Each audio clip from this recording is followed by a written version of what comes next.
pessoal. Vamos dar início ao segundo dia da semana acadêmica. Alguns informes para vocês. A professora Flávia pediu para impor, aluno da sistemática vegetal, está assinando a lista com o Rodrigo até às 9 horas da noite. Hoje nós vamos dar início agora à mesa redonda com o tema Práticas Inovadoras na Educação Básica, que será composta pela mediadora Catarina Teixeira, graduada em Ciências Biológicas, especialista em Gestão e Manejo Ambiental, Ensino de Ciências e Investigação, mestre em Educação, doutoranda em Educação, atuou na Educação Básica por 10 anos e atua no Ensino Superior há 7 anos.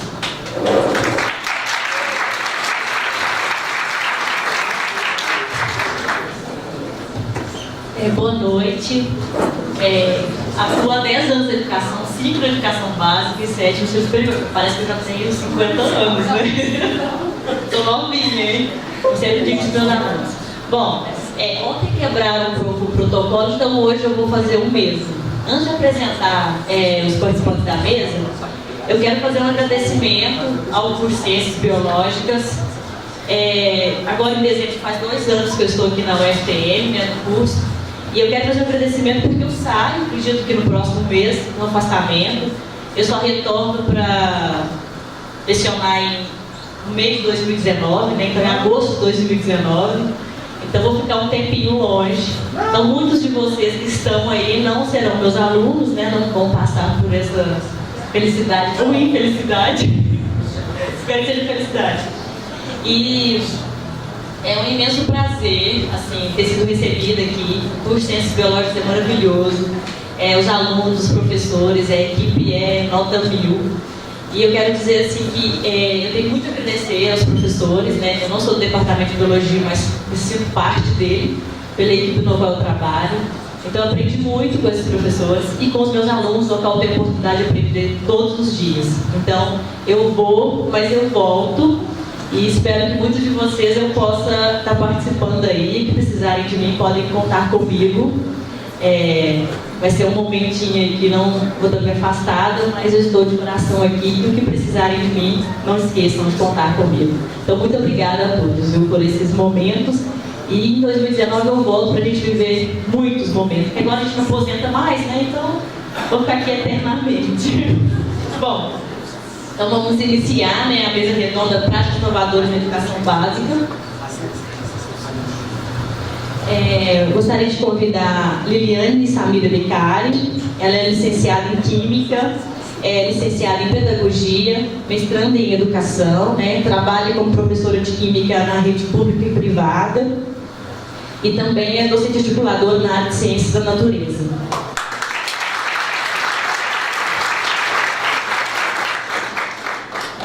Gostaria de convidar o Rafael Gila Gomes, que é licenciado em Letras, pedagogo, psicopedagogo, especialista em Direito Educacional e Gestão Educacional, e é mestrando em Educação Escolar, desenvolve pesquisa na linha de Constituição do Sujeito. É coordenador do Pedagógico da rede privada, né, e tem experiência em Vistoria e Graduação de Pedagogia e Letras.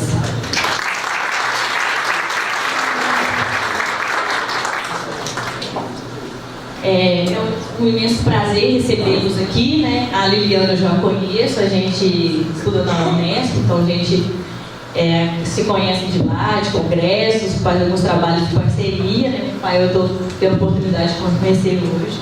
Eles vieram de Ribeirão Preto para estar nos prestigiando, né? Para discutir algumas questões, essas práticas inovadoras na educação básica, né? Vamos pensar que nosso curso é licenciatura e temos que discutir essas questões que têm permeado a educação básica.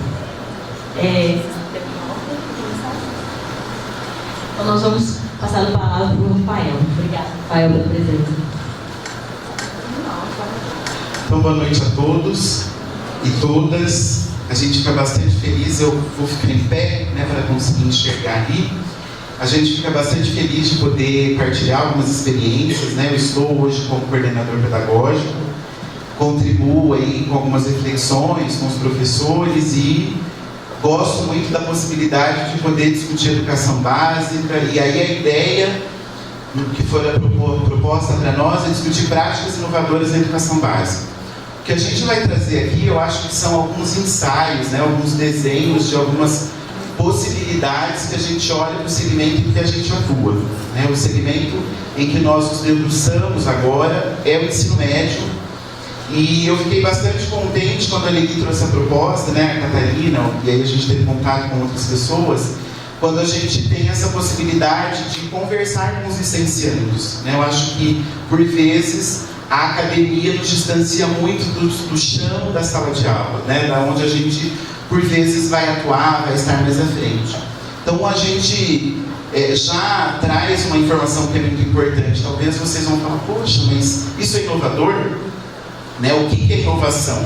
Né? Então, a gente entende todos os movimentos no espaço escolar, seja ele, né, de promoção do diálogo, de ter um território educador, que é o espaço em que a gente tenta promover lá em Ribeirão Preto, e aí vocês perceberão por meio do processo histórico que a gente, do contexto histórico que a gente vai trazer, é muito importante a gente mostrar um pouco de onde é que a gente fala, né?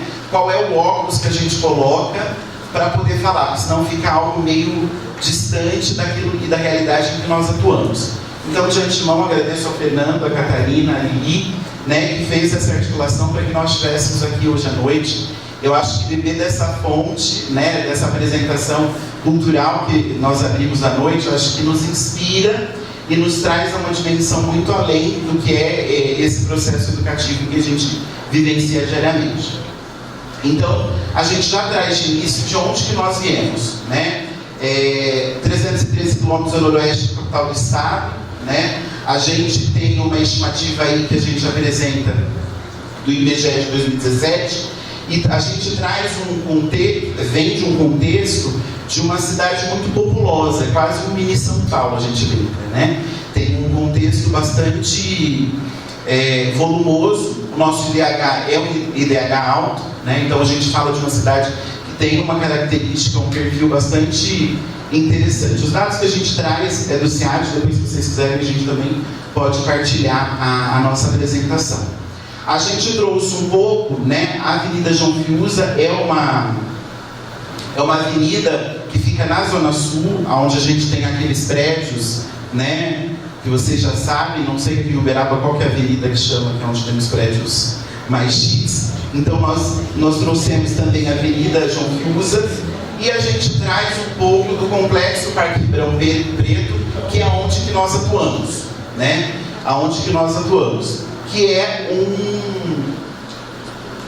um local onde as pessoas se apropriaram de algumas terras, né? Então a gente tem um Complexo Parque Ribeirão Preto que é composto por 48 bairros, que a gente vai dizer logo à frente.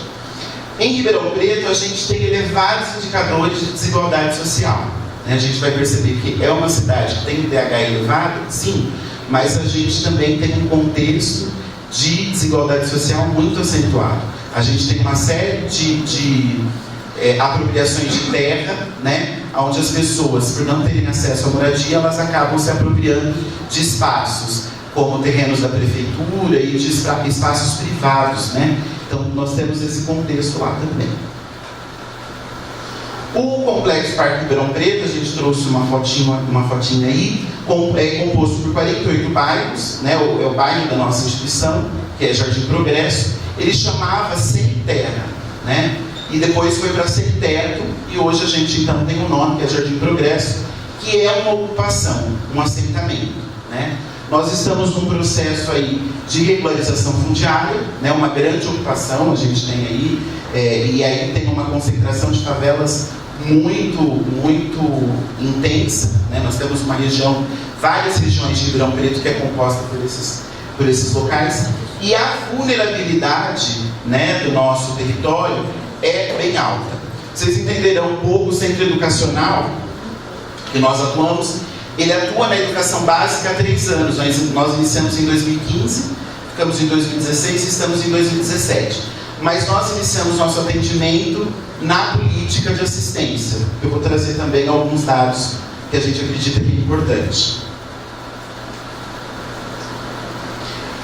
Aqui a gente nós trouxemos algo que eu acredito que é importante, né? Uma citação acho que vou ficar bem na frente.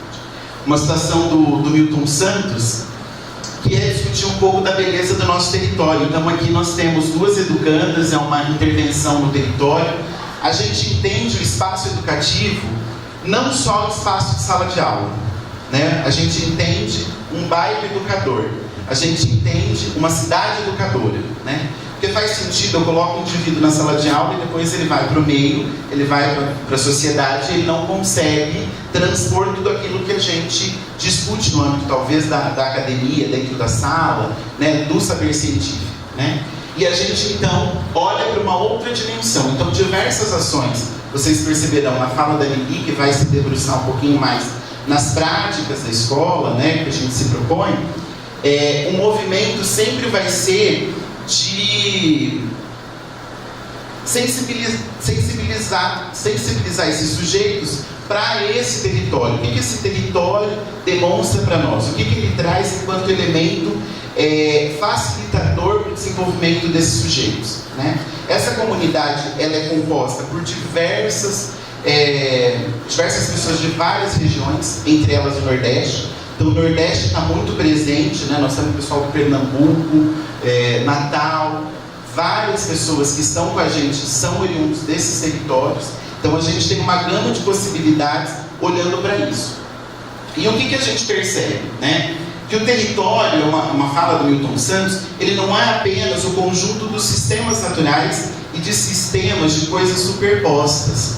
O território tem que ser entendido como território usado, não o território em si. O território usado é o chão mais a identidade. Então o que a gente busca resgatar na execução dos projetos que nasce de uma intencionalidade avaliativa, né? Que nasce de uma intencionalidade pedagógica, que nasce de uma escuta com esses sujeitos? A gente vai olhando para esse desenho e tentando entender e mostrar para os nossos educandos essa dimensão da identidade, né? A gente percebe inicialmente, quando os meninos acessam a escola, eles trazem muito essa dimensão. Não, mas do bairro tal é muito melhor, né? Tem uma questão que a gente até discute por vezes com ele, do arranjo produtivo local. O quanto que eles precisam potencializar, o quanto que eles precisam valorizar o espaço em que eles estão. E o que nós notamos? Uma certa dificuldade, até pelo estigma que fora tratado daquela comunidade. Porque entende que naquele território, quem mora lá, né, é padrão. Quem mora lá são as pessoas que não são de bem. Quem mora lá são pessoas que não tiveram condições de terem moradia. Quem mora lá são pessoas, né, enfim, N classificações que eles vão dando para esses sujeitos. Então a gente começa a discutir qual é a identidade que esse território tem e o que é que nós, enquanto escola, vamos potencializar para o desenvolvimento das nossas práticas, buscando sensibilizá-los em relação a esse cotidiano que por vezes é meio turvo, né? Às vezes eles falam assim: não, mas o bairro X é melhor, o bairro Y nem aparece na televisão. Porque se nós formos perceber, nós tivemos um tempo nesse território que a gente, né, nós éramos manchete de muitas situações e de muitos noticiários sensacionalistas, né? E muitos dos sujeitos que nós atendemos, ou melhor, né, não muitos, mas alguns educandos que nós atendemos são educandos que estão envolvidos em alguma situação de violação de direito, né, ou outras situações. Então a gente trabalha muito a questão da identidade. A identidade é o sentimento de pertencer àquilo que nos pertence. O território é o fundamento do trabalho, o lugar da residência, das trocas materiais e espirituais e do exercício da vida, né? Então a gente traz um pouco disso. A nossa instituição. Então aqui é uma foto da escola, né? A gente tirou a foto lá, aqui embaixo é o refeitório, as nossas salas de aula são os arredores. Acho que a Lili também trouxe a outra maiorzinha, né? Nós iniciamos o atendimento da educação básica em 2015. Antes disso, em 2002, a gente abre na política de assistência, mas focando para a aprendizagem profissional. Como era um território com uma escassez de atendimento nas políticas públicas nessa área, a gente começa a olhar de que forma que a gente pode potencializar o atendimento para esses sujeitos que estão na escola num turno e no outro não tem nada o que fazer. Então a gente começou a parcerizar com o Senai, que é uma aprendizagem profissional, que foi uma parceria que potencializou a inserção dos meninos no mercado de trabalho. E aí hoje nós atendemos então no ensino médio, né, que é o segmento que a gente atua.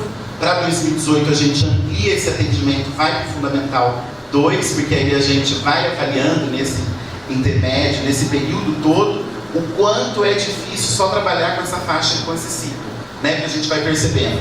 E diversos elementos no processo formativo deles dificulta a continuidade por vezes, né? Tem uma série de fragilidades formativas que impede que esse sujeito, né, dê continuidade na vida escolar. Então a gente, a partir de 2018, amplia esse atendimento com o Fundamental 2. A renda per capita de 2/3 dos educandos é até de R$ 468,50.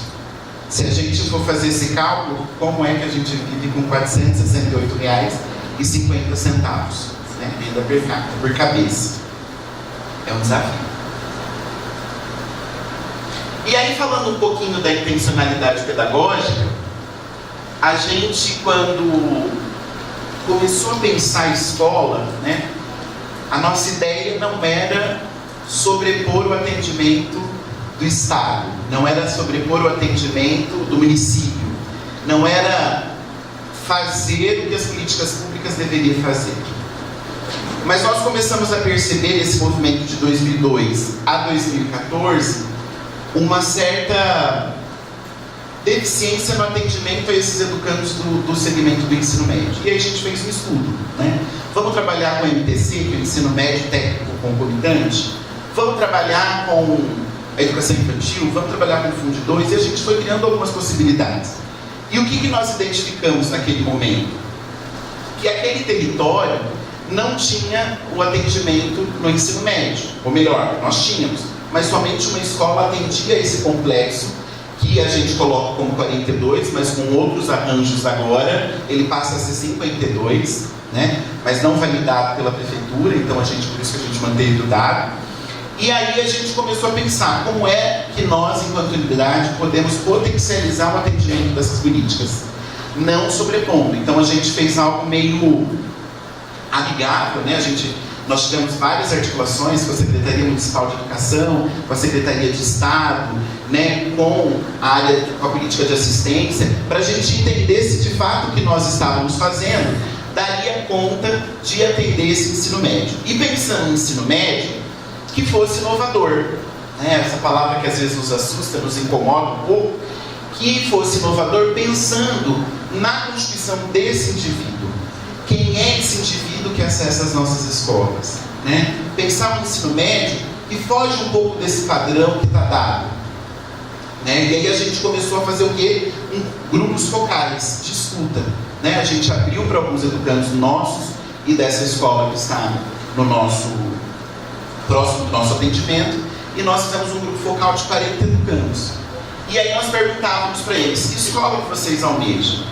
Né? Que escola que faz sentido para vocês? Né? O que não faz sentido numa escola? E aí a gente foi desenhando um pouco, né, esse ensino médio. Junto disso, nós começamos a refletir: que sujeito que a gente quer formar? É um sujeito passivo?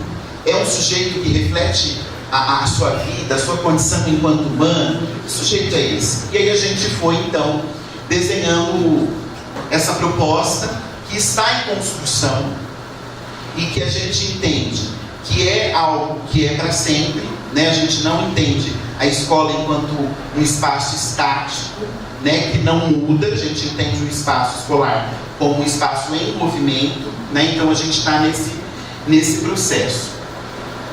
Que escolas, projetos, iniciativas nos inspiraram e ainda nos inspiram, né? A gente, durante essa trajetória toda, junto com os professores, com os gestores dessa unidade, porque essa unidade atua na gestão de uma forma diferente, não é na figura só do diretor e do coordenador pedagógico, mas atua interdisciplinarmente com outros técnicos. Então nós contamos com assistente social, um psicólogo, né? Tem uma socióloga, mas que atua na gestão educacional, né? Tem o serviço social na direção também. Então existe uma multiplicidade de olhares, se assim eu posso dizer, de profissionais que atuam na mediação desse serviço. Então difere um pouquinho das escolas que a gente tem costume de ver. né? E aí a gente começou a beber de uma fonte que para nós é inesgotável, né? Tivemos contato com o pessoal da Escola da Ponte, com José Pacheco, tivemos contato, né, com o pessoal da Morim Lima, de escolas que discutem um bairro educador, de escolas que discutem um território que promove a mudança de lá para cá, né, e não da escola para lá. Então, como é que a gente leva esses sujeitos para refletir as questões sociais desse território, para que ele mesmo consiga pensar processos de intervenção? Então, vocês vão perceber no decorrer do processo da nossa fala, que eu fico super ansioso para falar da prática, como é que a gente pensa o processo pedagógico, né? Não é algo de forma transversal, é algo que considera as peculiaridades desse território.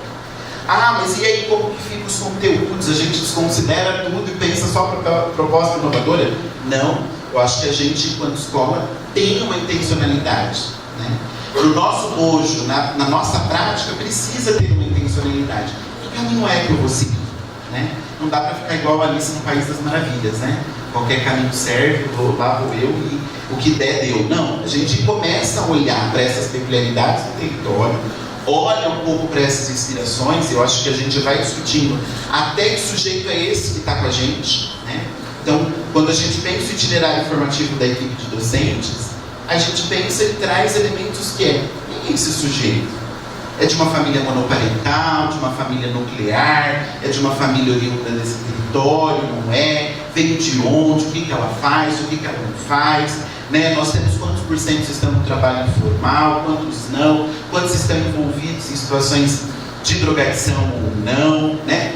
Tudo isso são insumos, né? E muito mais insumos do que é que a gente considera na construção da proposta pedagógica da escola. Por isso que eu vou falar para vocês, ouso dizer para vocês, que é uma escola que ela vai pensar o tempo todo como um organismo vivo, não está estático, né?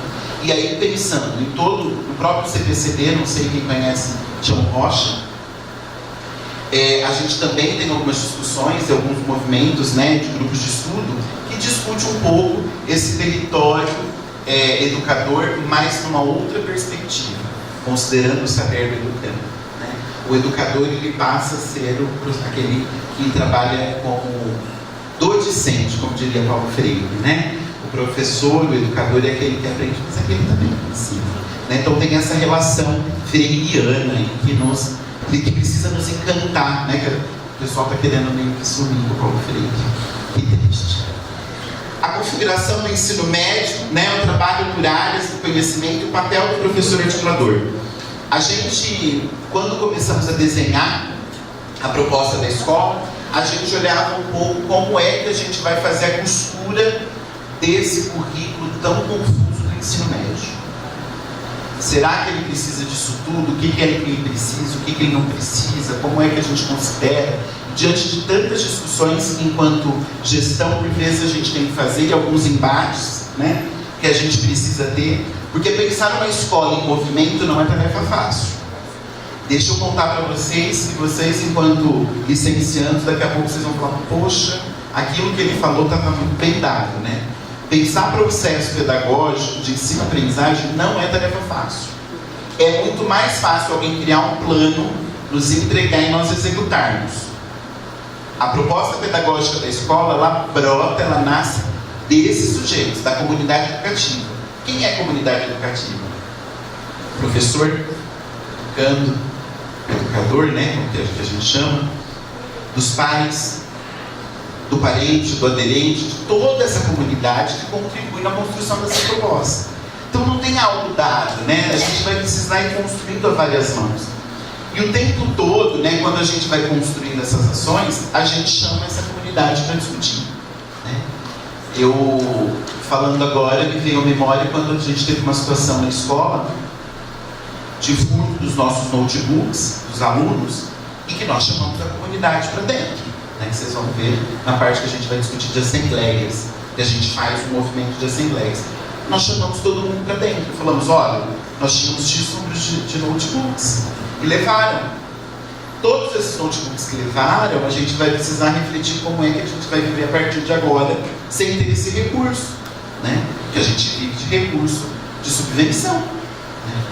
E o bacana, porque às vezes na escola, né, eu trago um pouco esse engodo, às vezes me parece que a escola é um lugar que vai tolhindo o processo de criação do sujeito, né?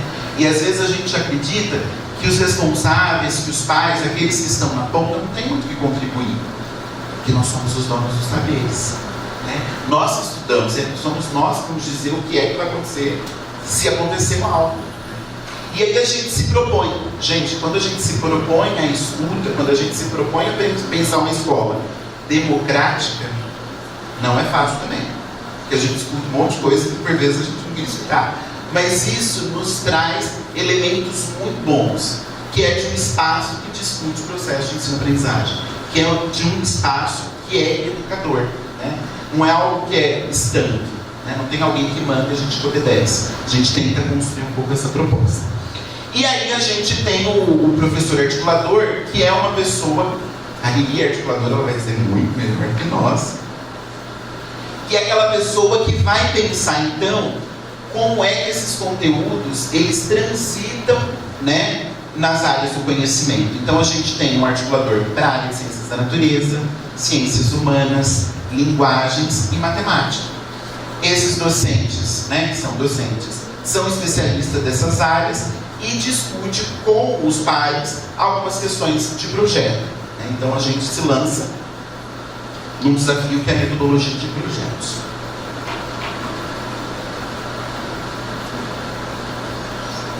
Então agora ele vai falar um pouco das práticas. Eu acho que eu tentei ser bem sucinto, bem rápido. E aí eu acho que depois, se vocês tiverem alguma pergunta, ou se for muito rápido, vocês podem perguntar. Eu acho que é um bate-papo, essa possibilidade. Como é que a gente pensa, né, um segmento que tem tantos desafios, né, olhando para o ensino médio, se a gente olhar para os índices que a gente tem, né, os meninos que saem do ensino fundamental e acessam o ensino médio, ainda é um número muito reduzido. E os que saem do ensino médio e acessam o espaço da academia, ainda mais reduzido, né? Eu acho que nós somos privilegiados por vezes. Ainda somos privilegiados. Então, que vocês, olhando para esse cenário, e aí a gente volta, as práticas que a gente vai discutir agora, talvez não sejam inovadoras, seja um movimento com óculos desse território, né? Dessas pessoas que atuam com a gente e que a gente entende que é um espaço que vai buscar sempre essa relação dialógica, né? Um espaço que vai considerar esse sujeito na construção de uma proposta, que ela é feita a várias mãos, tá bom? E aí a gente vai cruzeando um pouquinho. Então eu passo a fala para a Lili, que vai falar um pouco das práticas.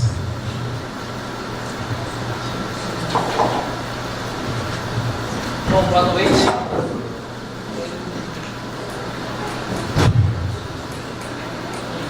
Bom, eu vou ficar aqui sentadinha, viu, Marta? E aí a gente vai colocando como é que bom, eu sou Liliane, sou professora de Química, docente efetiva da rede estadual de São Paulo e também docente da rede privada, e acumulo com a função de docente articuladora, como o Rafa já falou um pouquinho para vocês. Eu sempre começo dizendo que é um prazer falar com licenciados, né? É um prazer falar com futuros professores, porque não faz muito tempo eu estava aí nesse lugar também, né? Não tem tanto tempo assim que saí da graduação, e eu gostaria muito que alguém me dissesse o que hoje eu vou falar para vocês, o que hoje nós viemos aqui, né? Essa proposta que a gente trouxe hoje. E, bom, eu sempre começo dizendo, né, como foi a minha experiência quando eu entrei, então, pela primeira vez na sala de aula, como professora, né, não mais como estagiária, mas agora como professora de química. No último ano da minha graduação, eu fui aprovada no concurso da rede estadual de São Paulo, e aí, no ano seguinte, já ingressei como professora da rede. Ingressei já, peguei, como o pessoal fala, né, o bonde andando. Eu entrei no mês de abril, as turmas já tinham um professor e eu entrei para substituir esse professor. E a partir de então,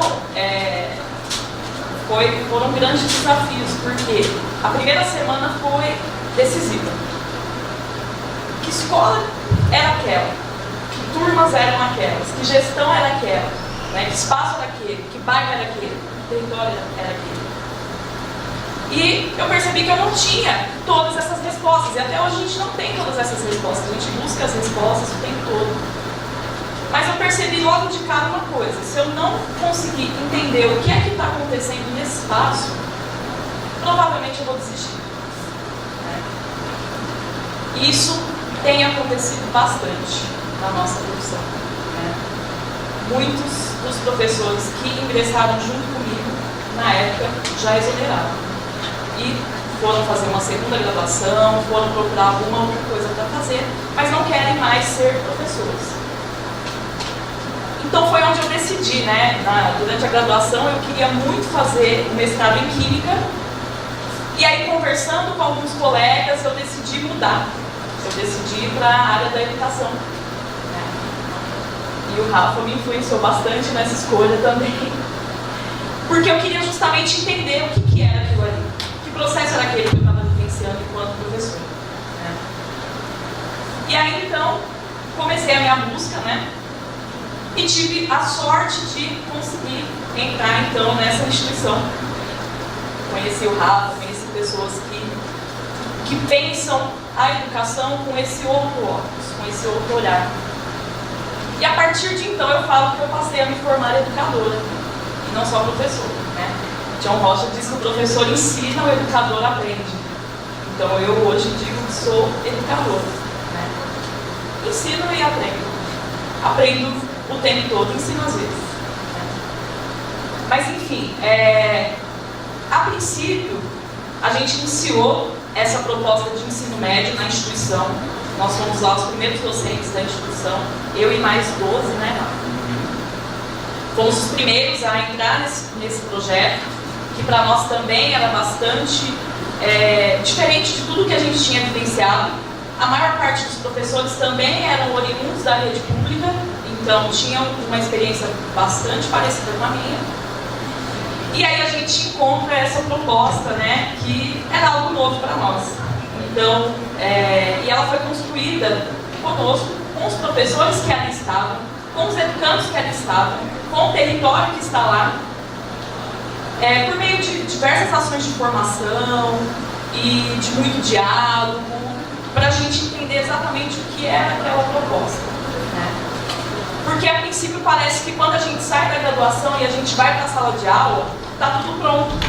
Eu vou para a sala de aula na rede estadual, por exemplo, lá em São Paulo, não sei se aqui em Minas é igual, lá na rede estadual de São Paulo nós temos os cadernos do aluno e do professor, que são cartilhas que dizem o que é que a gente tem que fazer na sala de aula. O caderno do aluno é a apostila do aluno, o caderno do professor é um manual que diz para o professor, que orienta o professor como ele deve aplicar as situações de aprendizagem que estão lá. Então nós temos um currículo fechado. Nós temos uma concepção de currículo na rede estadual que não entende a escola nesse movimento, como o Rafa falou aqui já. Então, a gente entende que sim, o currículo prescrito ele é importante, mas como a gente faz para transformá-lo então num currículo vivo? E aí a gente busca, né, a gente estuda bastante, e aí a gente percebe que é um aperóide por vezes. A gente vai encontrando caminhos aí diversos e sempre problematizando a nossa prática o tempo todo. Mas a princípio, né, relatando a minha primeira experiência avaliativa, talvez seja importante também, a princípio a primeira coisa que eu fiz com os meus alunos ao avaliá-los pela primeira vez na rede pública foi aplicar uma prova. E aí foi um desastre, né? Foi assim, terrível. A maior nota foi 4,5. E aí aquilo me deixou muito triste, porque eu falei, nossa, o que aconteceu? Será que esse tempo todo ninguém aprendeu nada? Será que eu não fui clara? O que será que está acontecendo, né?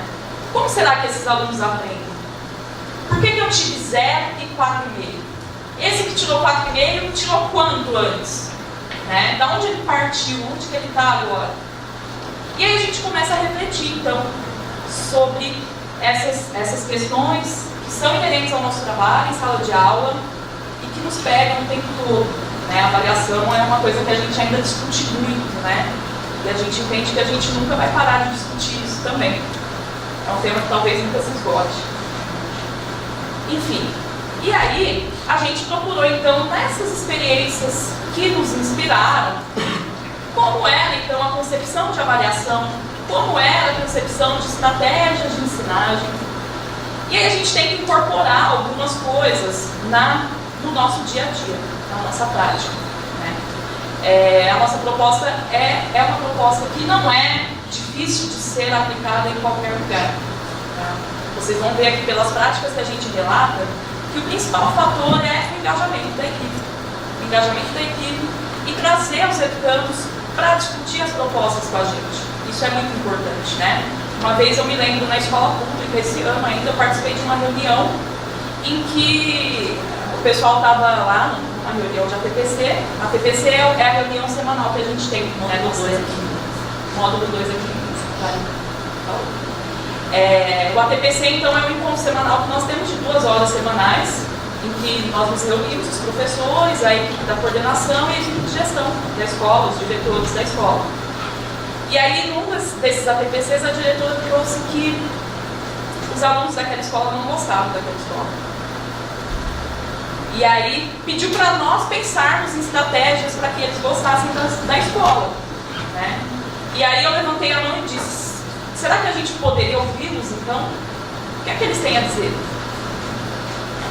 E aí eu só não fui exonerada porque acho que não tinha como fazer isso.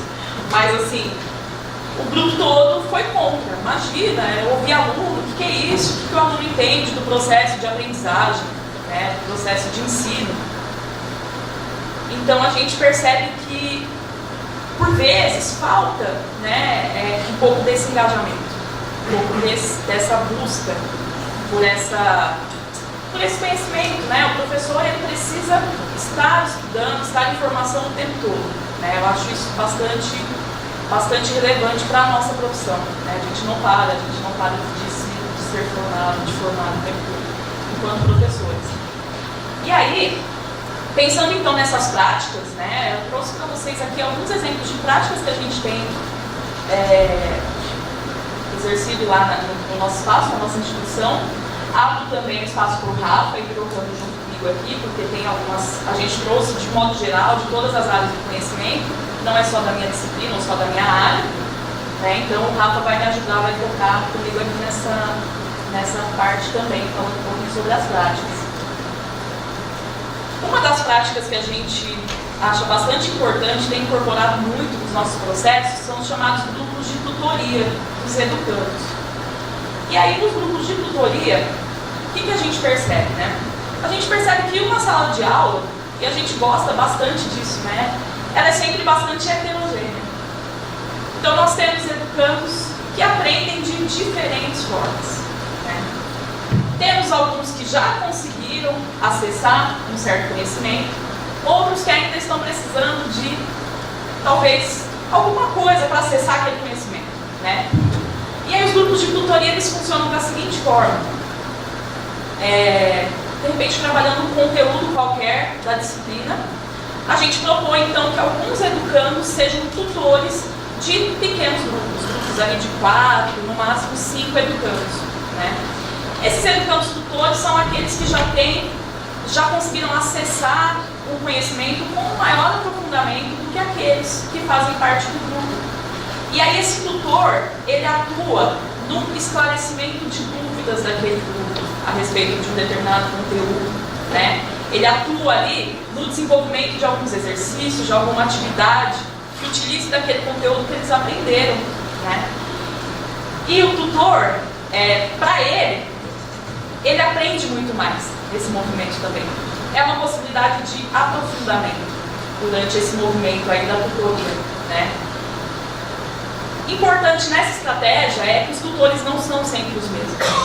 A gente precisa variar esses tutores, né? Porque as aprendizagens também não são iguais, né? Não se dão no mesmo tempo.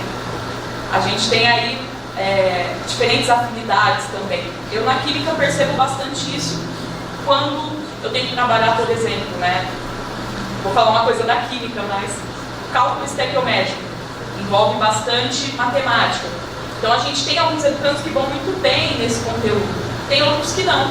Mas quando eu trabalho, por exemplo, a teoria atômica, eu vou ter um outro grupo de educandos que vai melhor do que aquele que vai bem em cálculo estequiométrico. Então o tempo todo a gente tem necessidade de rever esses tutores, né? Aqui do lado a gente coloca um pouquinho das ferramentas de engajamento, então, que uma atividade como essa nos permite, né? Que é a questão da autonomia, a autonomia do educando do seu próprio aprendizado, a própria experiência e saberes, essa própria que acontece no grupo e entre também o tutor e os seus pupilos, seus tutorados. Então eles trocam bastante esses diferentes saberes. A empatia, a cooperação, né, é uma estratégia que a gente entende como cooperativa. O aprofundamento do educando tutor, a possibilidade então de auxiliar aquele que ainda está com dificuldade naquele determinado conteúdo, é uma forma também do tutor que já se apropriou daquilo aprofundar ainda mais. E o professor deixa o papel de única fonte do saber, né? É aquilo que a gente sempre fala. Na licenciatura eu discutia muito alguns textos, né, que falavam o professor tem que ser mediador, o professor tem tal, e aí a gente não sabia como fazer isso, né? Quem é esse professor mediador? Quem é esse professor que está ao mesmo tempo atendendo a todos, né? E como fazer essa mediação? Os grupos de tutoria, eles têm nos mostrado um pouco do que é essa ideia, né, do professor não mais como o centro do saber, aquele que detém todo o conhecimento. Mas com os grupos de tutoria, a gente pode então passar a dar uma maior atenção àqueles educandos que têm maiores dificuldades de aprendizagem. É importante dizer que todas essas práticas a gente incorpora no nosso planejamento depois de um processo que nós chamamos de intencionalidade avaliativa. Ele acontece sempre no início do ano, durante todo o mês de fevereiro. O que é que a gente faz? Geralmente nas escolas, né, na escola pública, a gente chega lá e a gente tem um planejamento pronto. A gente tem lá um plano pronto, um plano de ensino. Nós não temos o nosso plano de ensino tão pronto assim logo no início, né? A gente tem um plano ainda flexível no início. E esse plano está aberto aos resultados, ao nosso levantamento dentro desse processo de intencionalidade avaliativa. É o que na maioria das escolas a gente chama de diagnóstico. Nós não usamos essa palavrinha lá. Mas como é feito então esse processo de intencionalidade avaliativa? É uma prova que eles fazem? Pode ser uma prova, mas não somente uma prova, né? Porque a gente entende que quais habilidades podem ser verificadas por meio de uma prova escrita. Talvez o que a gente entenda como uma dimensão do conhecimento.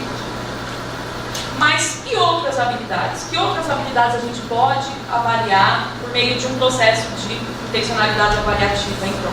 Então a gente propõe durante todo o mês diversas atividades horas disciplinares, horas interdisciplinares, para avaliar múltiplas competências nesses educandos. Competências que por vezes são acadêmicas, mas também podem ser competências políticas, ético-estéticas, tecnológicas e tudo mais, né? Então, a gente quer, ao final do mês de fevereiro, então, ter um perfil dessas turmas. Quem são as turmas que nós recebemos, então? E a partir daí a gente pensa, então, nessas estratégias e no nosso planejamento.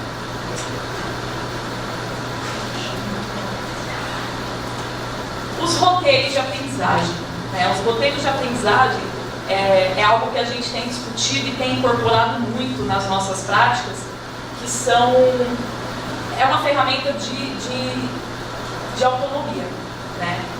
Os roteiros a gente elabora os roteiros, eu trouxe aqui ali na primeira foto, né? O que seria um roteiro de uma aula de química sobre o tema modelos atômicos. A gente procura sempre deixar claro para os nossos educandos quais são os objetivos, né? É importante, a gente percebe que é importante eles conhecerem os objetivos. Hoje eles nos cobram quando a gente não deixa claro qual é o nosso objetivo com aquela aula, com aquele conteúdo, porque eles querem saber se eles atingiram o objetivo, né? E os indicadores também, para ele atingir aquele objetivo, os indicadores de aprendizagem. Então, dentro de um determinado conteúdo e um objetivo que a gente delineou para aquele conteúdo, quais são os indicadores que vão me demonstrar os níveis de aprofundamento que eu vou ter para cada educando, né? A gente já traça tudo isso durante o nosso planejamento. E isso está no roteiro que esses educandos recebem. Então, o roteiro ele seria, na verdade, um roteiro mesmo das atividades que ele vai desempenhar, das atividades que ele vai ter durante aquele período que ele vai trabalhar com aquele conteúdo. Esses roteiros, a gente trouxe até aqui 2 fotos, que mostram que eles são trabalhados, na maior parte, com os grupos de tutoria. Então, a gente mantém os grupos, mantém os tutores, e cada um com o seu roteiro ali, trabalhando com as atividades que estão propostas no roteiro. A gente discute esse roteiro com os educandos, eles nos dizem quanto é que a gente define, leva isso para a sala de aula, para o grupo, né? Quando é que eles querem ser avaliados, quando é que a gente pode, que instrumentos a gente pode utilizar para avaliar dentro daquele conteúdo, né? E é um trabalho que tem dado bastante certo, porque a gente percebe que eles se apropriam de conhecimentos além daquilo que eles poderiam se apropriar em uma aula expositiva sobre aquele conteúdo, né? Eles consultam a internet, eles consultam os livros, coisas que geralmente eles não têm o costume de fazer quando a gente tem uma aula expositiva sobre aquele conteúdo, né? Fica muito fechado, muito limitado, só o que o professor explanou durante aquela aula. Acho que uma coisa importante é trazer que, por estar nessa comunidade, eles apresentam uma dificuldade de estudarem, né? Uma dificuldade de ter interesse, essa autonomia, de poder, né, saber que tem que trazer um material para a escola, saber que tem um roteiro de estudo. E essa foi uma estratégia que nós começamos a utilizar, né? O roteiro de aprendizagem era também para trabalhar um pouco essa questão da organização deles e tentar estimular para as questões, né, de estudo. Eu preciso estudar, qual que é o prazo que eu tenho? Então, no roteiro, vocês vão percebendo, né, quais são os instrumentos avaliativos, as datas importantes, né? Isso também é muito importante, trabalhar a questão da bibliografia, o que é que a gente está estudando. Então, eles têm ali na mão uma série de instrumentais que vai dizendo, olha, se você não conseguir isso, né, você não vai dar conta de atingir esse objetivo. Uma outra questão que eu acho que é importante trazer é que a gente tem uma composição de nota, né? Mas nessa, porque o sistema educacional brasileiro já prevê. O sistema educacional brasileiro já nos incumbe de ser aquilo, tem que ter um sentido valorativo. Mas o que é que a gente olha? O menino, né, e a menina, o educando e a educanda, ele propõe de que forma ele vai ser avaliado e quais são os instrumentais, qual é o peso. Então a gente tem 442, né? E aí ele vai dando um pouco desse, né, em algumas áreas, ciências da natureza tem um pouco esse diálogo, matemática, qual é o peso que eu vou ter para aquilo. Então acho que isso também é muito bacana, porque a gente parte dessa relação dialógica com eles. Então, eu não consegui 2 pontos em tal atividade, mas quem disse que seria daquela forma foi esse coletivo de educandos. Então, esse coletivo escolheu aquele instrumental avaliativo e daquele peso, a responsabilidade é nossa, né? Não é uma responsabilidade do professor em si. Tá? Acho que é legal partilhar.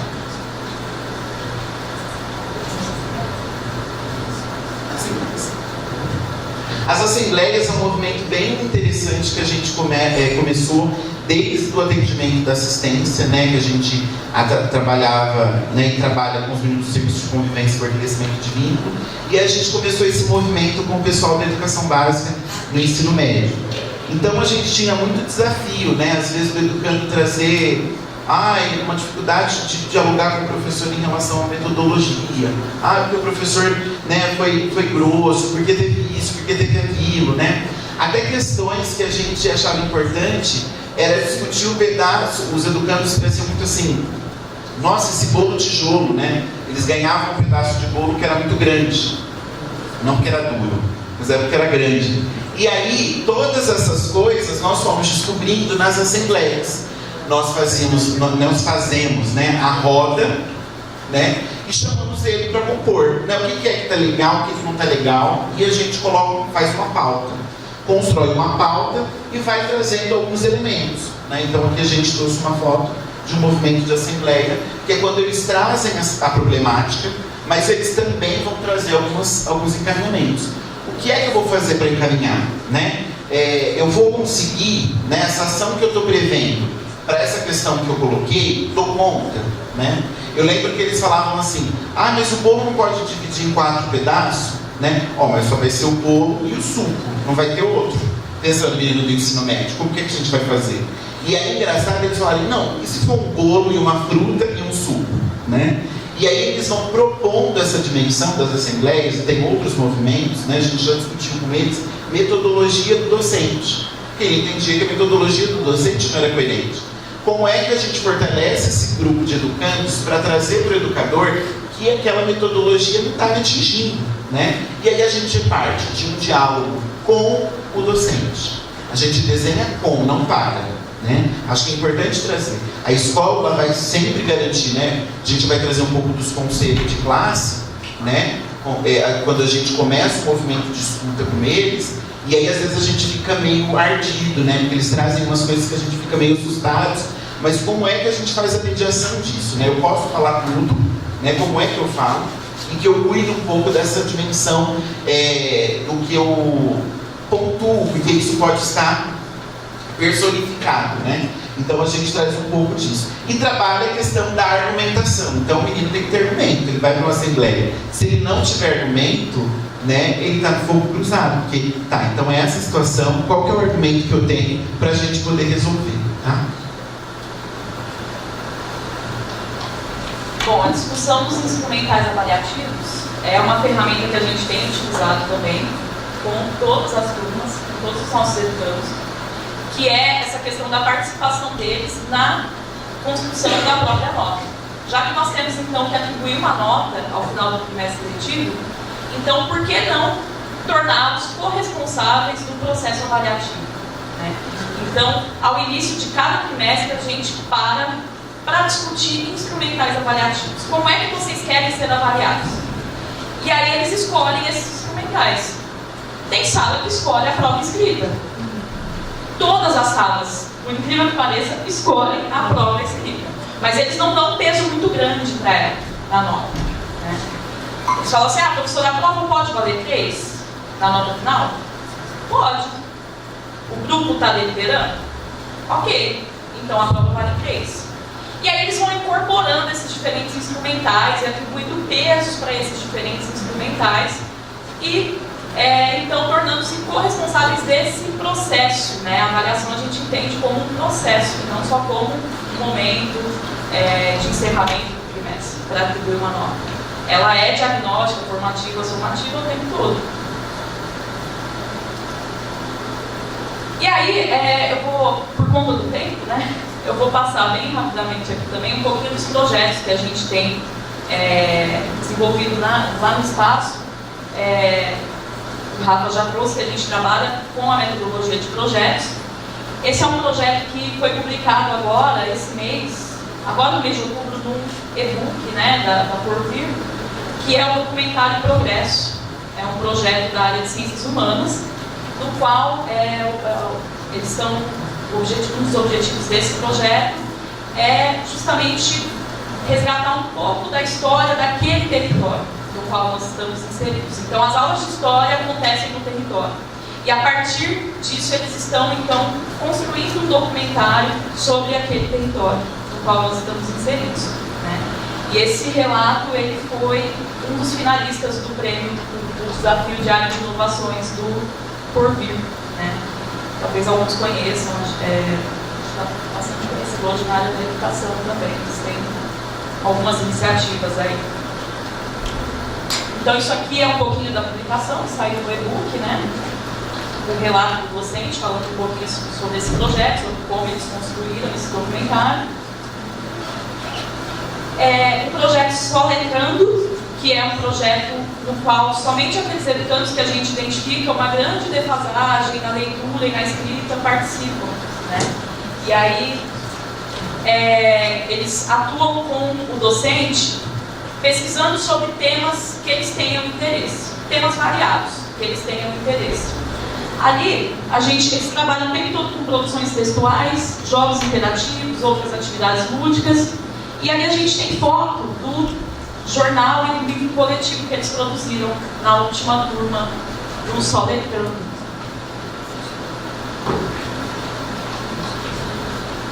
O projeto Pinhole, né, foi um projeto bem bacana que nós tivemos, ele também virou um relato de experiência. Foi um projeto no qual acabamos envolvendo a área de ciências humanas, linguagens e ciências da natureza. E nesse projeto eles construíram algumas câmeras que a gente chama de câmeras pinhole, algumas câmeras na lata, né, na latinha de leite e tal. E aí eles saíam pelo território para fotografar, pela cidade de Ribeirão Preto, né, para fotografar diferentes realidades, né. E na perspectiva das ciências humanas, eles fotografaram prédios históricos, tentando resgatar um pouco dessa história, do contexto social no qual foram construídos aqueles prédios. E aí na área de ciência da natureza, nós fizemos então, usando, já essa etapa aqui não foi, essas fotos não são ainda com a câmera pinhole, foi na etapa de instrumentalização desses educandos, de como a gente teve uma etapa para instrumentalizá-los, né, de como elaborar essas fotos. E aí eles saíram fotografando com a câmera do celular diferentes realidades socioambientais na cidade de Ribeirão Preto, né? E esse projeto virou, essa atividade dentro desse projeto virou um relato de experiência também, porque eles conseguiram, a partir daí, ter um olhar crítico para essa situação, né? Para essas diferentes situações socioambientais. A gente tem ali na primeira foto uma praça num bairro de classe alta da cidade, né? E na segunda foto, um espaço que era para ser uma praça no bairro onde eles residem, né? E aí, a partir daí, problematizando e dando sentido a essas diferentes realidades. O projeto Guaraci, que ainda está em desenvolvimento, que é um projeto no qual nós queremos então tornar a nossa escola uma escola, estamos tentando tornar a nossa escola uma escola ambientalizada, uma escola que incorpora alguns aspectos de temática ambiental, uma escola que talvez, né, algumas pessoas chamam de escola sustentável, né? E o projeto Guaraci, ele parte totalmente da ideia dos educandos. Então, eles tiveram um tempo para percorrer todo o espaço escolar, identificar os problemas que nós temos naquele espaço e propor, a partir daí, algumas ideias, algumas intervenções que poderíamos fazer para tornar aquele espaço um espaço ambientalizado. Essa foto é de um momento no qual eles apresentaram seus projetos. E esses projetos tiveram toda uma etapa de escrita desses projetos, de problematização desses projetos, de pensar metodologias e tudo mais. Esse aqui é uma parte do projeto Miscigenar, no qual na disciplina de Química, nós trabalhamos a literatura de cordel. O projeto Miscigenar, ele é um projeto da área de linguagens. E dentro da área de linguagens, eles estão buscando trazer elementos da cultura das diferentes regiões do nosso país, né? E aí, dentro disso, eu pensei assim, por que não unir a Química com o projeto Miscigenar? E aí, no mês de junho, mês de festas juninas, de resgate da cultura nordestina, nós incorporamos em uma atividade que durou aí quase um mês, né?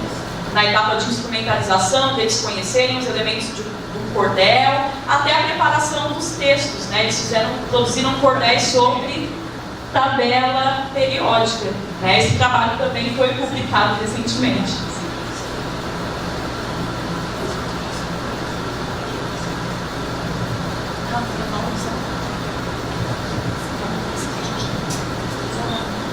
O Sarau é um projeto também que nasce dos meninos, né, dos educandos, e eles construíram diversas propostas entre músicas, apresentações teatrais, movimentos no próprio espaço, né, uma arte em movimento. Então eles conseguiram encenar diversas situações e a gente descobriu diversos talentos que às vezes a gente nem consegue perceber e captar dentro da sala de aula. Então muitos educandos que não tinham esse entusiasmo, essa participação, E o sarau é uma das propostas também de avaliação, né? Então a gente não só avalia o que ele traz dentro daqueles instrumentais oficiais, mas a gente também pensou uma pauta de observação por meio do sarau literário que foi produzido pelos educandos, de avaliá-los, né? Qual é a participação, qual é o envolvimento, engajamento, né? Eu acho que é um movimento bem bacana que eles produziram. E assim, eles ficaram muito felizes, né? Porque é o envolvimento deles, é pensando nas questões que nascem deles. Né? A gente queria trabalhar uma música erudita, queríamos, mas eles trazem um outro contexto. E como é que nós trabalhamos esse processo de mediação pedagógica com eles para que nós consigamos chegar no objetivo do nosso projeto. Então, é um movimento também bastante interessante.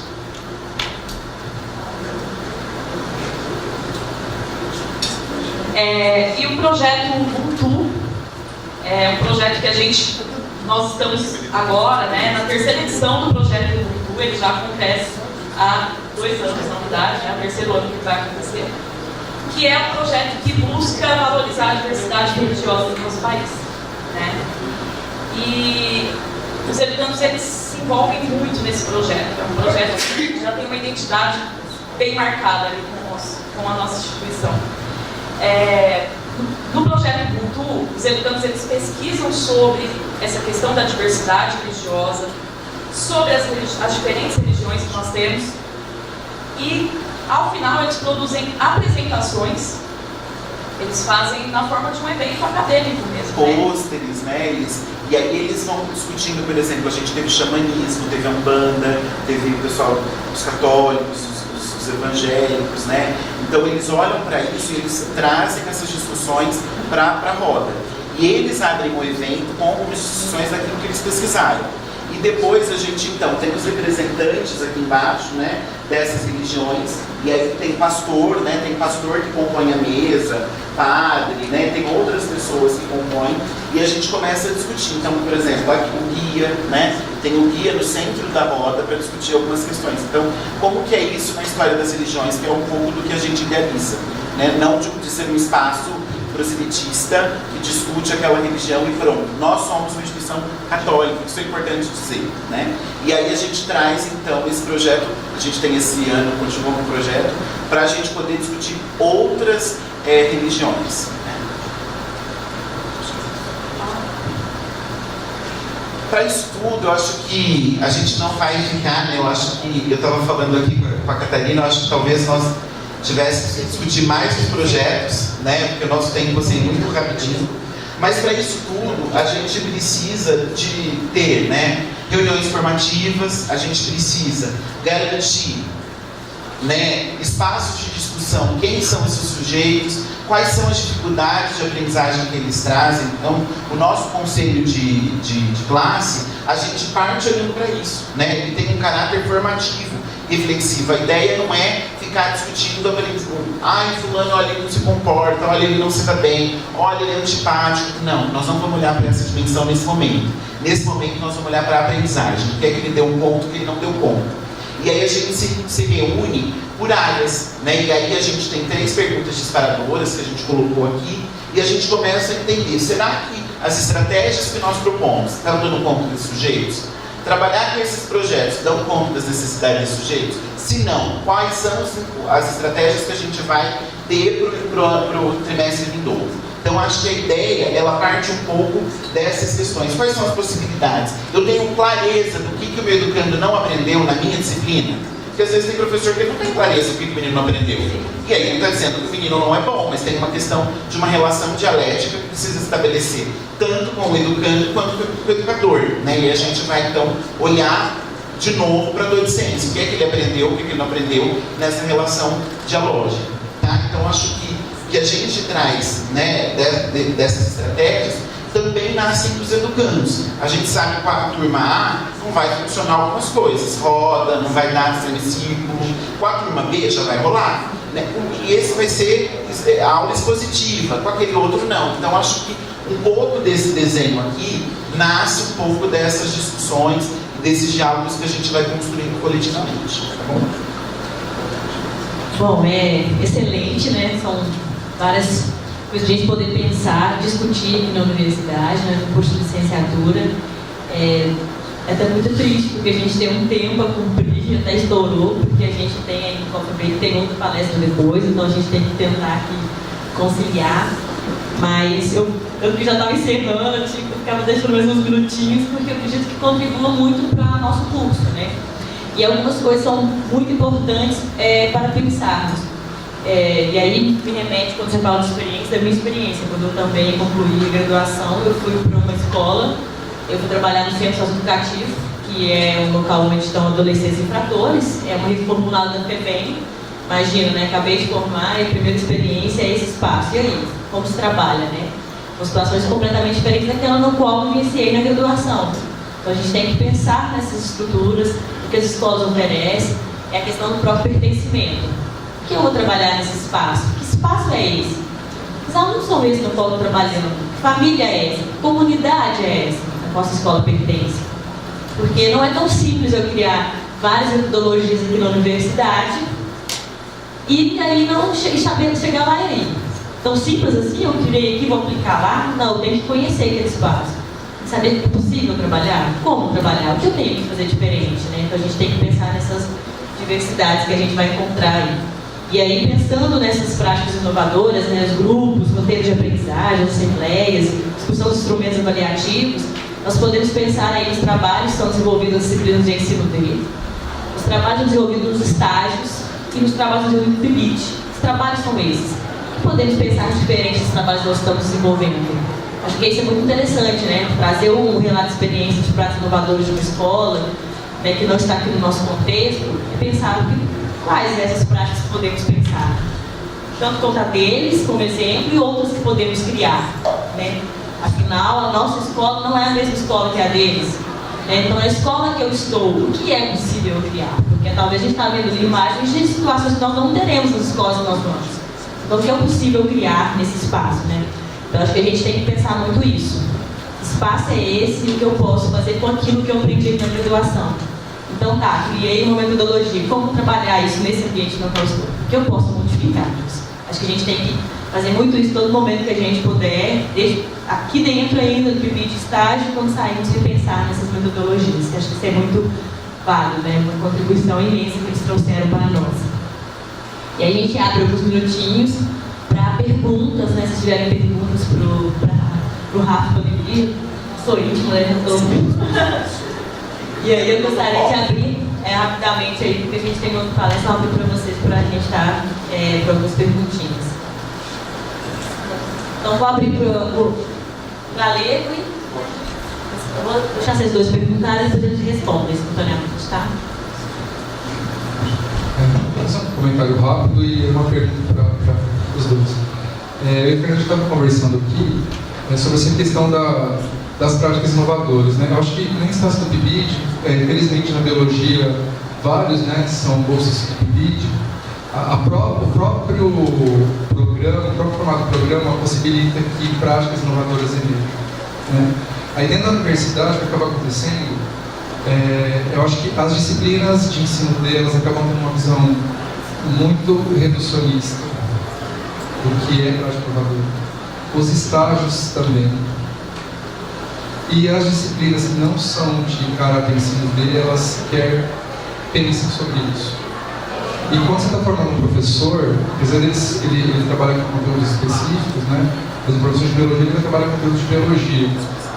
Mas ele precisa saber como trabalhar os conteúdos. Então ele tem que saber o conteúdo num nível suficiente para que ele dê conta de pensar nas práticas inovadoras, mas ao mesmo tempo, essas práticas inovadoras têm que ser incorporadas ao conteúdo, né? Então, assim, eu acho que o mundo ideal seria que nós conseguíssemos, dentro da licenciatura, conversar entre nós professores e propormos ações em todas as disciplinas, nas quais os alunos exercitariam a questão da prática inovadora, né? E o que acaba acontecendo é que a gente fica teorizando demais, né? Todos os aspectos. Fiquei pensando, porque a minha pergunta tem a ver com isso, né? Porque para mim ficou claro que são ações que vocês executam na educação básica.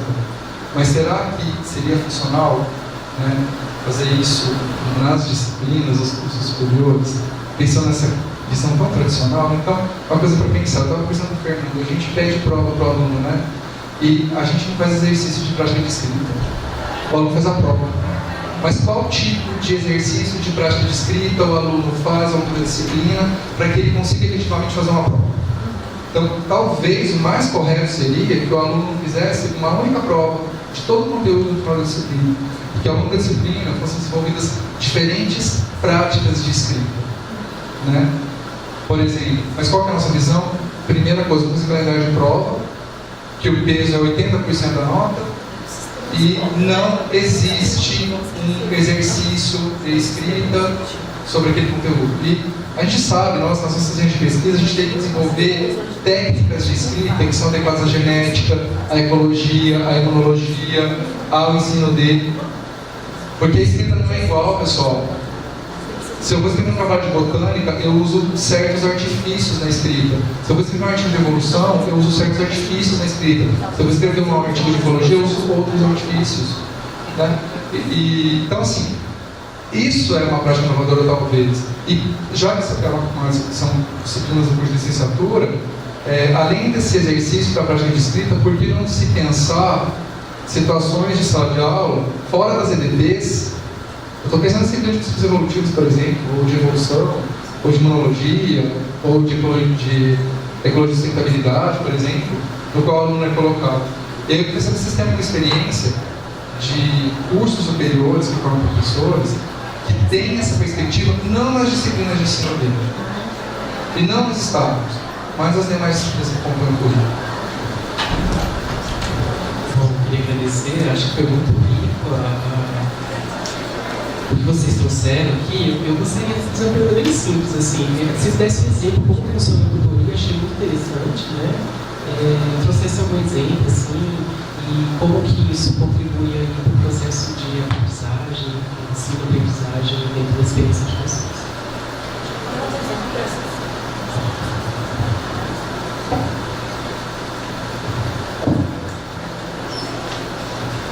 Aqui eu acho muito interessante essa parte de perguntar, sabe? A gente chega no aluno e fala, tá, você reclama da universidade, mas como você quer melhorar a sua universidade? Mas como você quer ser avaliado? E aí eu vejo que a gente não se pergunta isso, sabe? A gente está tão acostumado a reclamar, que aí a gente não se pergunta, mas o que eu quero mudar aqui dentro? E a outra coisa que eu acho interessante é que no PIBID, por exemplo, a gente tem liberdade.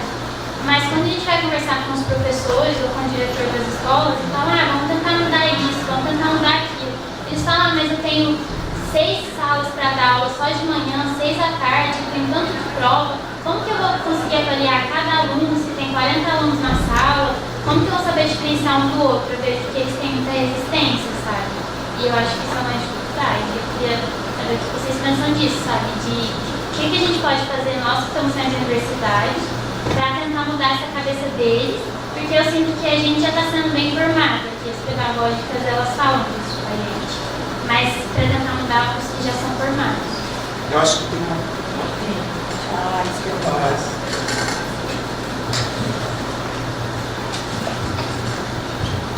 Boa noite. Como aluna egresso do curso, eu gostaria de contribuir a falar com a galera, que eu pensei exatamente nesse sentido. E aí me reuniu a primeira coisa que o Rafael falou, a identidade. Infelizmente, os cursos de formação de professores ainda não pensam na identidade do professor. E por isso a gente tem tanta cultura nesse processo. E aí a gente olha para o programa de vocês, fica maravilhado, né? Muito romântico até, porque a gente quer isso em todas as escolas, né? Até chega a ser uma utopia se a gente for pensar. E claro que para vocês chegarem a esse estágio, tem toda uma movimentação e um engajamento. Mas aí, se eu estou numa escola que não tem engajamento, assim como você falou, né, que numa outra escola todo mundo foi contra você que propôs, como eu vou fazer isso, né? E é o que me preocupa, como egresso, como professora, né? Como a gente vai fazer mediante tudo aquilo que a gente recebeu na nossa base. E aí eu penso na questão que vocês falaram do objetivo. Eu não sei o que vocês veriam como uma possível solução, né? A gente sabe que não tem uma solução, mas a questão do objetivo das aulas, né? Se eu, enquanto professor, tenho clareza do meu objetivo, também eu tenho que dar para o meu aluno essa clareza do objetivo para a vida dele, daquela aula, não só como cumprir, né, a burocracia da escola. Então, mesmo dentro desse regime fechado que a gente tem, em pequenos momentos a gente pode quebrar, né, por mais difícil que seja. Mas para isso a gente precisa ter a questão da identidade do professor, né, se ver como um professor, para ter noção do que eu estou fazendo, qual o objetivo que eu quero atingir para esse meu aluno. E aí, só finalizando, esse processo pode ser ao contrário. Às vezes hoje a gente pensa que como eu vou fazer com os meus alunos na educação básica, mas enquanto eu estou sentada numa disciplina que não seja de didática, de educação, olhando uma matéria específica da biologia, eu tenho que pensar qual o objetivo dessa matéria para a minha formação, né? Então, a partir desse processo contrário, pensando que o nosso público é licenciados, a gente às vezes consegue um pouquinho sair do que a gente está engessado, né? Que a gente viveu como aluno, né? Bom, pessoal, então nós tivemos aí 4 perguntas, né? Vou passar aqui para a mesa poder responder. E pensando numa coisa, assim, que a gente tem que tomar um cuidado e não só culpabilizar o professor. Porque muitas das vezes nós estamos aqui na universidade e eu fui professora por 5 anos de educação básica e é muito simples dizermos assim: o professor não faz isso, deixa de fazer aquilo outro, né? Então que possamos pensar em metodologias para vocês com a formação inicial, pensar isso, como trabalhar isso lá, levar isso para esses ambientes e não só culpar que não é feito. Porque é muito simples a gente julgar isso, não está vivendo as dificuldades que o professor de educação básica vive todo dia lá na escola. O sistema, né, que é cobrado dele, a carga horária, o salário dele, então imensas dificuldades. Então a gente tem que parar com esse discurso da universidade de apenas culpabilizar e criar inúmeras coisas e falar: tem que fazer, tem que buscar, tá, mas e aí? O que nós temos lá? Tá, podemos trabalhar com o que tem lá? Podemos, mas não podemos esquecer da realidade que os professores estão apresentando aqui de uma escola que tem algumas estruturas. E na nossa escola pode ser que não tenha. Posso fazer aula diferente? Posso. Posso fazer um trabalho, um projeto, porque é possível e chamar a comunidade para participar e ajudar? Posso. Mas não posso, estou me sentindo agora como professor de educação básica e nos estágios converso que eu tenho com os professores. Então não posso simplesmente julgar o trabalho daqueles no qual eu não vivencio as dificuldades dele no dia a dia. Temos que tirar isso da universidade. Estamos aqui para trabalhar em parceria, entender as dificuldades, pensar em metodologias para se trabalhar lá. Acho que a gente tem que refletir um pouco sobre isso aqui nesse espaço, tá? Passo para vocês. Acho que tem uma questão do fazer reflexivo, né? Eu acho que pensar o que a Laís e o que a outra amiga falou, eu acho que tem uma questão do fazer reflexivo. Eu acho que esse espaço da academia precisa nos tornar mais humano por vezes, né? A gente fica tão sucumbido diante de tantos da vida, né? E às vezes a gente perde essa sensibilidade. Eu acho que é importante o fazer teórico, né? E a gente não pode distanciar disso. A gente precisa disso, mas a gente precisa também, por vezes, ser sujeitos reflexivos e trazer para a roda e discutir outras coisas. Então, acho que a gente precisa se permitir, né? E eu acho que é esse espaço que a gente precisa promover cada vez mais. Um espaço de diálogo, um espaço de promoção de direito, olhar para o professor enquanto sujeito também em formação, né? Porque às vezes a gente está nos horários da vida, eu brinco isso aqui com meus alunos, né? A gente está nos horários da vida, doutor, né? E, gente, mas a gente também está em processo formativo. E aí, às vezes, a gente desconsidera esse processo que também é muito árduo e que precisa colocar um outro óculos. Não dá para ficar só com aquele que a gente tem. Uma outra coisa que eu acho que é importante é quais são as pequenas ações que a gente vislumbra a possibilidade, né? A gente visualiza a possibilidade. Eu sempre falo para a equipe de professores que eu contribuo enquanto educador, né? O que é? Qual é a possibilidade? Eu preciso fazer muito? Eu preciso inventar a roda? Eu preciso abrir a janela e falar que não preciso inventar a roda. Mas como que eu penso um espaço que garanta uma escuta, que garanta uma acolhida, que garanta o saber científico, que diria Deverol Saviani, né? Porque os nossos espaços podem ser esvaziados disso. A escola é um espaço de promoção do conhecimento.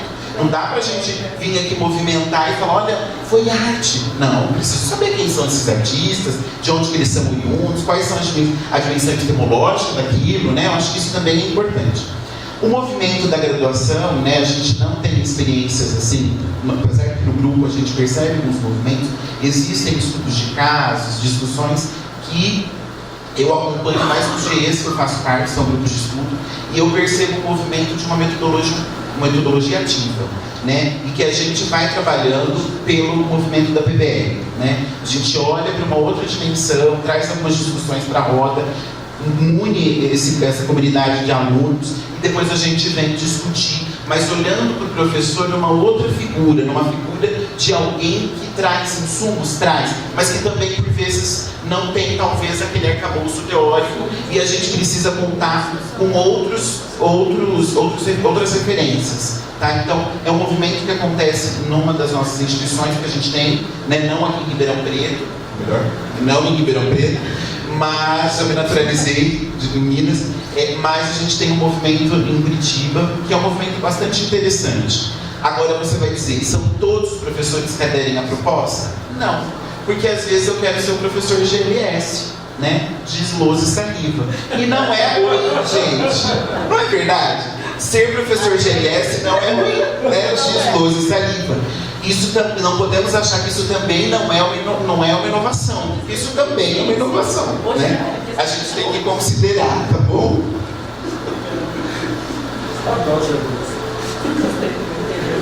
Bom, Fernando me perguntou sobre um exemplo, né, de atividade com um grupo de tutoria.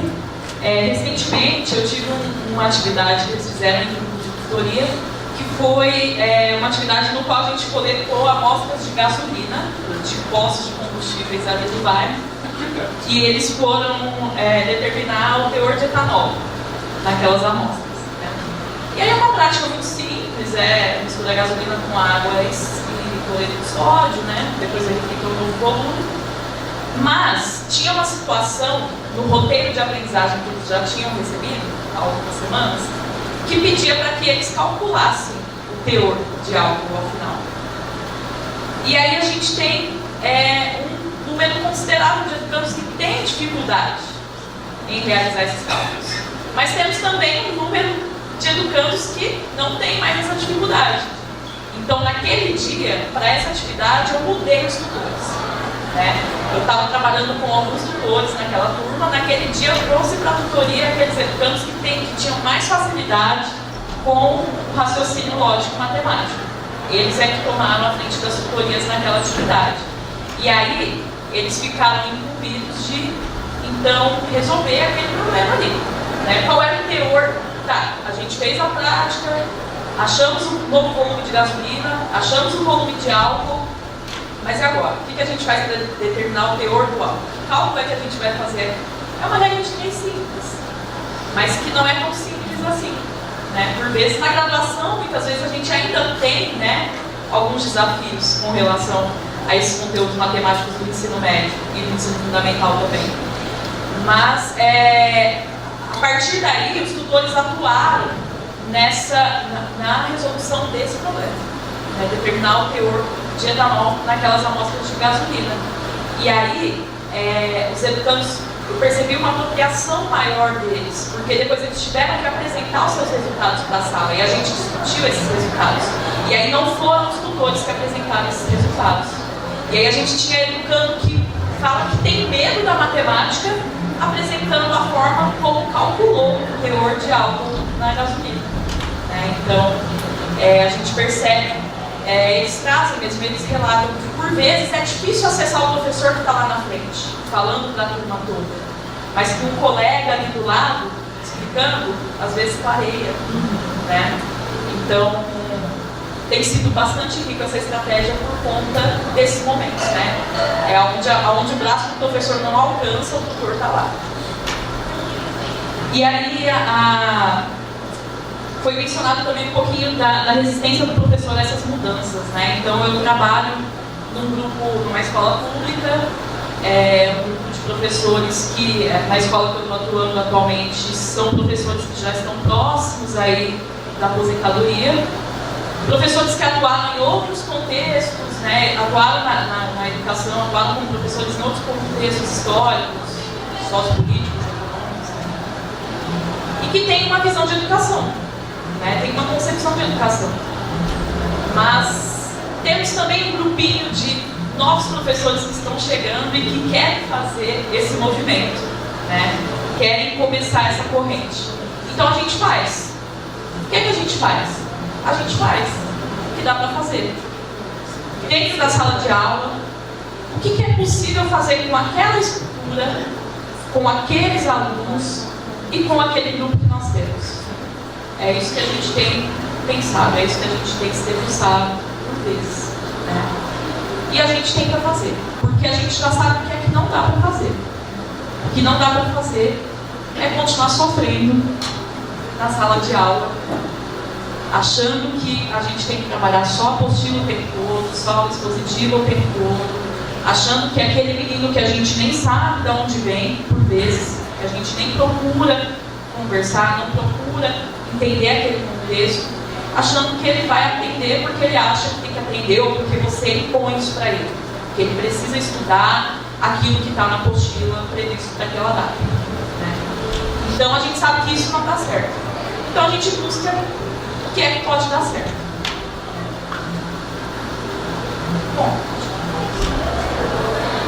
Bom, pessoal, muito obrigado, Rafa, por terem vindo, né, apresentado o trabalho que vocês realizam nessa escola, que é uma escola na periferia, mas é uma escola mantida por um sistema privado, né?